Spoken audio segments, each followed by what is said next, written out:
কাল আমার অ্যানিভার্সারি ছিল, ভাবছিলাম এই ভিডিওটা কালকে পোস্ট করব, সময়ের কারণে আসলে পারি নাই।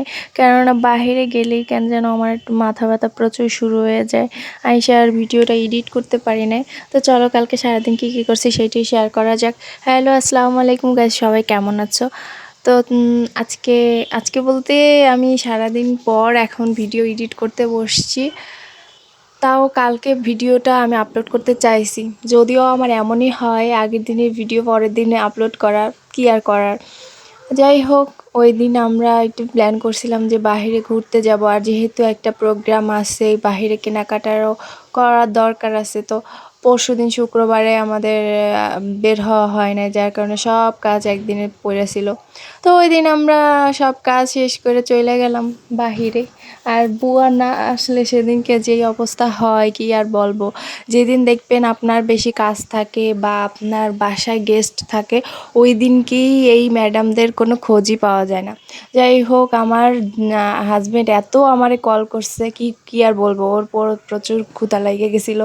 আমি এত লেট করছি, আসলে বাসায় সব কাজ শেষ কইরা গুছাইয়া টুছাইয়া বাচ্চাদের খাওয়াইয়া রেডি হইতে হইতে আমার দেরি হয়ে গেছে, প্রায় 3:30 বাজে গেছিলো। তো এখানে আমরা 3:30টার সময় গেছি, যাওয়ার পরে কোনো রকম একটু খাওয়া দাওয়া করে নিছি। আর আমার কেন যেন খাবারের টাইম ওভার হয়ে গেলে আর খাইতেই পারি না। আর আমার সবসময় নিজের যদি শাড়িও পরি বা কিছু পরলে নিজের সিম্পল রাখার চেষ্টা করি। আর ওইখানে একটা অনুষ্ঠান ছিল, দেখলাম যে যে হয়তো ওইটা সুন্নতে খাতনা অনুষ্ঠান ছিল। কিছু কিছু মানুষে দেখলাম পুরো বউ সাইজে হাজির, হিজাবের উপর টিকলি মিকলি পরে। তারপর অনেকে পরে, অনেকের অনেক ভালো লাগে। আছে না, শাড়ি কিছু মানুষ পরলে খ্যাত লাগে, কিছু মানুষ পরলে অনেক স্মার্ট লাগে। তো ওইটাই আর কি। যাই হোক, আমি নিজের অতটা স্মার্টলি প্রদর্শন করতেছি না, বললাম আর কি, মনে হইলো। ওনারা কথা বলতেছিল এইসব নিয়ে। তো আমি আবার এখানে চামিচ দিয়ে খাইলাম, কারণ হচ্ছে আমার বাচ্চাগুলা সব ওইখানে রাইখে দিছি। ওরা খেলতেছিল, একটু পর পর ওদের ওই ঘোড়াটা বন্ধ হয়ে যাচ্ছিল চলা, তাই আমি ওইটা চালাচ্ছিলাম, যার কারণে আমি হাতি আর খাই না, আর যেহেতু ওদেরও খাওয়াচ্ছিলাম। তো এই তো ওইখানে আমাদের অনেকটা সময় চলে গেছে, যেহেতু আমার হাজব্যান্ডের অনেক ক্ষুধা লাগছে, ও আগেই বসে গেছে খাইতে। এখানে আমি ভাবছিলাম একটু তাড়াতাড়ি সব কাজ শেষ করে গোছগাছ হয়ে নিজে একটু ভালোভাবে রেডি হব, সব কিছুই ঠিক ছিল, কিন্তু রেডি হইতে যাইয়া তাড়াহুড়ো করে আর রেডি হইতে পারি নাই, চুলটা পর্যন্ত আঁচড়াইতে পারি না, কেননা গোসল করার পরে আর চুল শুকাইতে পারি না।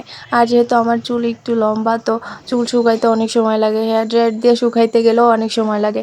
আর অলরেডি শাড়ি পরার পর দেখি 3:30 বাজে গেছে, কী আর করব।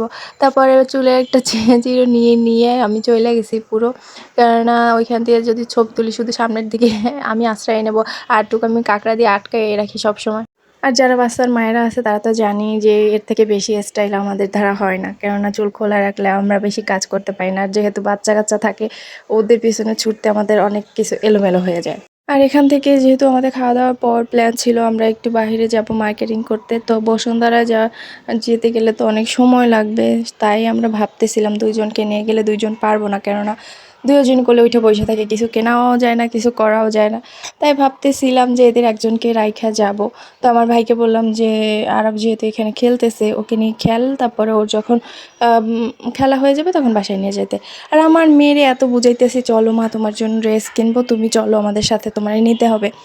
ও ওইখান থেকে যাবি না, ওইখানে মজা পেয়ে গেছে। এখন এত বলতেছি চলো তুমি আইসা আবার খেলো, বলতেছে না আমি ভাইয়ের কাছে থাকবো।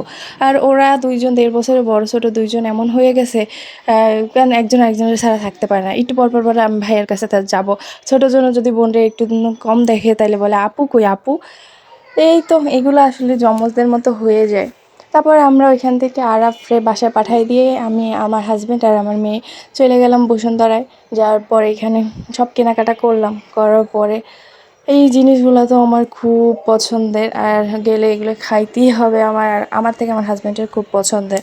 আর ওই ভুট্টার থেকে আমার সব থেকে বেশি মিল্কশেকটাই পছন্দ, কেননা মিল্কশেকটাই আমি সবসময় খাই। আর এইটা খাইলে প্রায় সময় আমার গা গোলায় সিএনজিতে।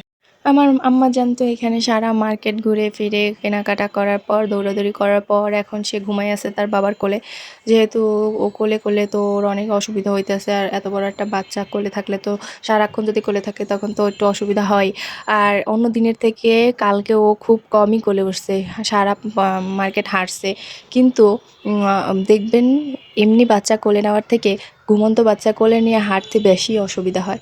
তো যেহেতু ও কোলে ছিল, আমার হাজব্যান্ড তো নিজে হাতে খাইতে পারতেছিল না, কেননা ও 2 হাতেই, এক হাতে ছিল শপিং ব্যাগ, আরেক হাতে ও ছিল, আমার হাতেও কিছু ছিল, যার কারণে আমি ওরে বারে বারে খাওয়াই দিছিলাম, কিছু কথা বলতেছিলাম বাবুরে নিয়ে। আর যেহেতু অনেক টাইম চলে গেছে আমাদের, ওইখান থেকে আবার আমাদের মনে পড়লো আরও কিছু বাকি আছে, তারপর আবার উপরে চলে গেলাম। আর এখানে একটা বাচ্চা বাসায় রেখে গেলে তো মায়েদের চিন্তা ওই দিকেই থাকে, যতই রিল্যাক্সে থাকি না কেন, শান্ত থাকার চেষ্টা করি না কেন, যে বাসায় তো কেউ আছে, আপনজন আছে, তারপরও কেন যেন অনেক টেনশন হয় যে বাবুরে তো বাসায় রেখে আসছি।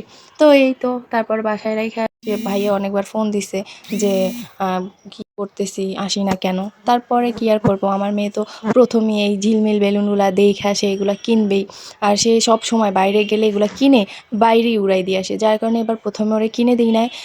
এবার শেষে যাওয়ার সময় কিনে দিছি, যাতে কিনেই সিএনজিতে উঠতে পারি, বাসা পর্যন্ত নিতে পারি, কেননা কোনো বার বাসা পর্যন্ত নিতে পারি না। তো আমিও এই সুযোগে একটু ভিডিও করে নিলাম, যেহেতু সবাই এই ভিডিওটা করে, এই জন্য আর কি। তো আজকে আমার ব্লগটা এরকমের ছিল, আর সারাদিন আমি এগুলাই করছি কালকে। তো যাই হোক, সব দিক দিয়েই ভালোই করছে আলহামদুলিল্লাহ।